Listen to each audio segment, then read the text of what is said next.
Hello, beautiful people. This is Kamal Austin, and today I want to talk about one tangible thing we can do, despite the fact that we haven't received the political results that we would like. One thing we can do is to support Black businesses. And the reason I talk about this often is because we talk about the fact that there's a big wealth gap. And one of the reasons, now I'm not saying I have all the answers, but one of the reasons that we have such a big wealth gap is because of the disparity in Black business and economic development. We have about 3 million Black businesses, but I'd say maybe 92% of them, they say, according to stats that I've read from reliable sources, 92% of Black businesses don't have any employees. So one of the things that we are doing is we are beginning to look at supporting Black businesses. It's very important. Now, I'm here today in Southeast Queens, where there's a group called the Black Resource Network, BlaQueens. They spell it BlaQue. BlaQueens is responsible for helping to support a lot of Black businesses in the area. And today they're having what they call a cash mob. A cash mob basically is what they're doing is they're getting a lot of customers to come in and support a Black business.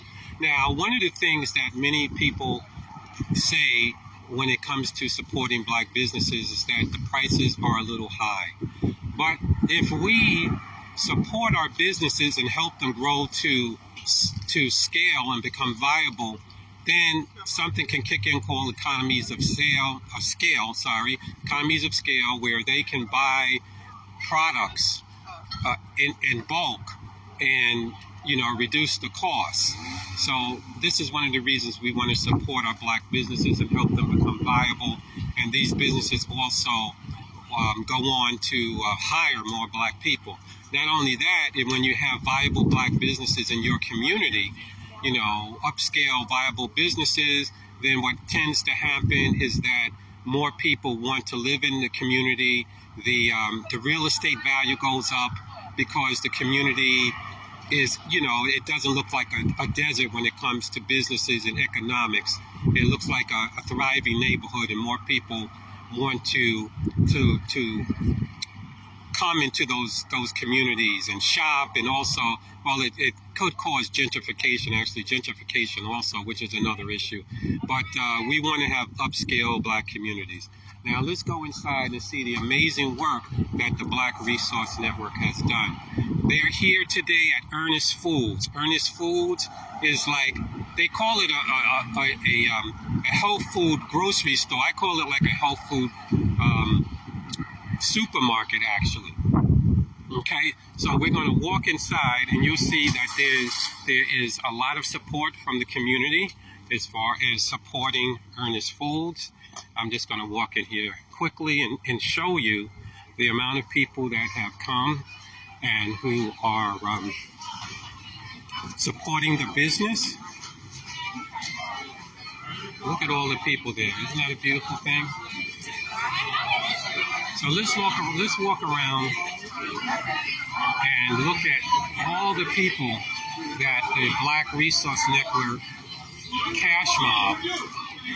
In some communities they call it a flash mob, but they call it here, I love the name Cash Mob, because what's happening is they're sending in our community to support this business. If you look over here by the register, you'll see a lot of people online, right?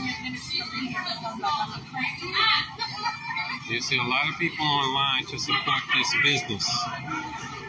And if I turn around, you see the beautiful produce. Look at that. Just look at all that produce here. I go to the other side. And you see all the beautiful produce and the beautiful people here that are supporting this business. Now, the reason I'm doing this also is because what we want to do you know, some black communities say, well, we don't have businesses, we're poorer and this kind of stuff. Well, this community in Southeast Queens was considered a very tough community, drug-infested, crime. Even today, the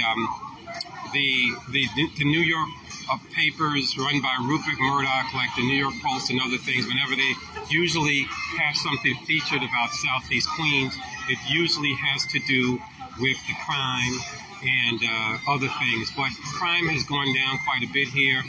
Businesses are thriving.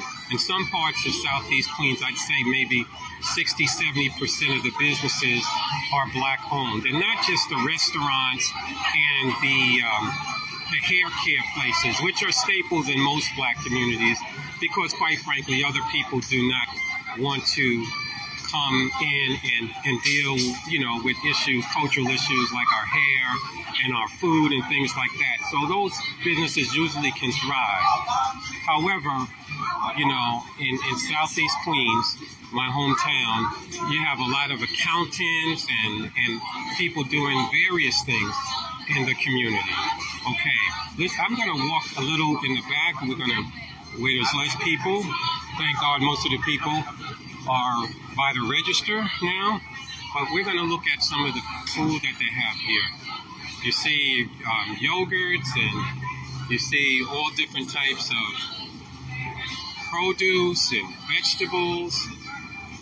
This is just really a beautiful place. And what I like about this place, as many of you know, I'm a senior citizen, and you know, we get these cards that help us to get, you know, healthy foods. I do the best I can to work out and other things, help me survive other forms of cancer and things like that, eating healthy and working out and things. So this place was a place that most of the small businesses, the major stores would take my card for healthy foods and things from my health plan, but the smaller ones didn't. But this one found a way to be able to help me get different types of foods and things here, healthy foods. So I'm indebted to this place. I'm glad that the Black Resource Network is here today. A fantastic organization, about 40,000 members on Facebook. You should look them up, the Black Resource Network. Again, that's Black, BLAQUE, stands for Black Queens, Queens, New York. Queens, New York is historic in that it was the first black neighborhood in the country where you had over 500,000. There were smaller black communities that the income exceeded white income in the surrounding areas, but never a large one of over 500,000 people. And you know, that's the historic nature of this store.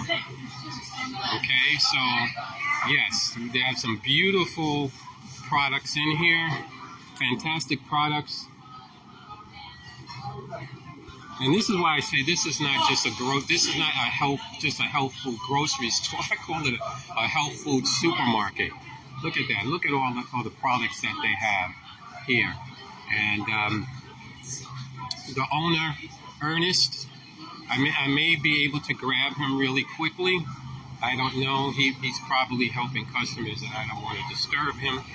But again, you see all the people in here shopping, and I hope this becomes a regular thing, a regular thing on an ongoing basis.